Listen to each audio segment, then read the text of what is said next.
Atas nama silat bela diri Jalan 6 Pengasinan itu harus memenuhi syarat.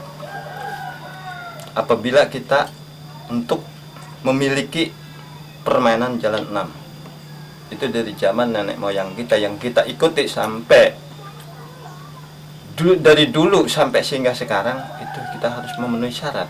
Yang pertama, syarat tersebut itu ada tumpeng.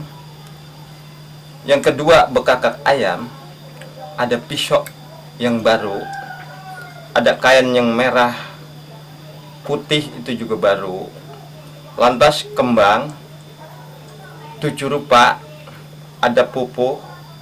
Nah, lantas di situ ada lisong, rokok serutu.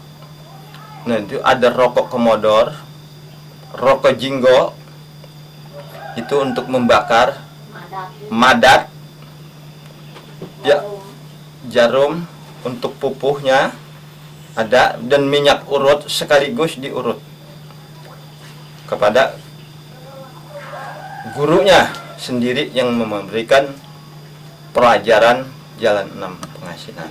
Setelah selesai diurut, lantas kita pupuh mata yang sudah lengkap dari persyaratan-syaratan untuk menjadi itu syarat yang menajamkan untuk mata kita di dalam persilatan.